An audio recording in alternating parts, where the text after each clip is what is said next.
सौम्यଙ୍କ संस्थार भित्तिरी कथा शुणिले हेब मुंड व्यथा। सौम्य आम घर हालचाल रे एते कथा लिखुचंती सेथिरे पुणी तांको संस्थार भित्तिरी कथा केमिति बाकी रहीगला। भित्तिरी खबर कौन एते गुरुतर? आज्ञा हाँ, सौम्यଙ୍କ खबर कागज संस्था संवादर भित्तिरी खबर पूरा राज्य रे चहल पकाइछि। कर्मचारी नाँ रे जालियाती करी ऋण उठा जाउथिबार सांघातिक अभियोग एबे सामना को आसीछि। 1000 कि लक्ष नुहे काले कोटी कोटी टंकार ए जालियाती दीर्घ वर्ष धरी चली आसुथिबा कुहा जाउछि।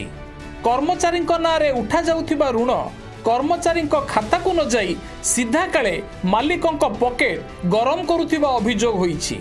ईओडब्ल्यू रे संवादर जने पूर्वतन जिला प्रतिनिधि एने अभियोग आनिबा परे सौम्यଙ୍କ एही विशाल साम्राज्य पछर कलाकारनामा सामना को आसीछि। थरे आपण माने भी जानिबा दरकार अन्य को नीति ज्ञान बांटुथिबा सौम्यଙ୍କ संस्थारे प्रकृतरे चालीछि कोन।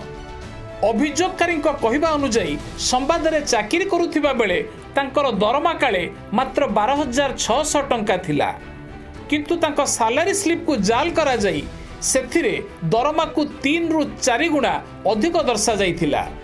आउ एही नकली सैलरी स्लिप को व्यवहार करी तांको नारे बैंक रु लक्षाधिक टंकार ऋण उठा जाइथिला, किंतु ए बाबद रे सामान्यतम सूचना मध्य पाई नथिले उक्त कर्मचारी जनक। एपरिकी कर्मचारी जनकर जेपरि संदेह न हेबो सेतिपाई एडवांस जाल बिछा जाइथिला। कंपनी एडवांस दउची बोली कही ऋण कागज रे दस्तखत कराई निया जाउथिला।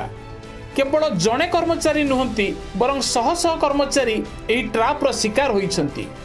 प्रकृत घटना जानिबा परे जेतेबेले कर्मचारी ए बाबद रे पचारंती सेतेबेले तांको नाली आखि देखा जिबा सह चाकरी नहीं जिबार धमक दिया जाए बोली अभियोग होइछि। परिवार चलाइबाकू जाइथिबा बिचरा कर्मचारीटी काहाकू किछि न कही शेषरे चुप रहिबाकू उचित मणे, कारण चाकरी रु बाहरिबा कंपनी जदि ऋण टंका न सुझे तेबे बैंक रु नोटिस आसीबो। तेणु एभली स्थिति हेबो जानिबा परे शेषरे भाग्य को आदरी सौम्यଙ୍କ संस्थारे पड़ी रहिबाकू बाध्य होइथाय।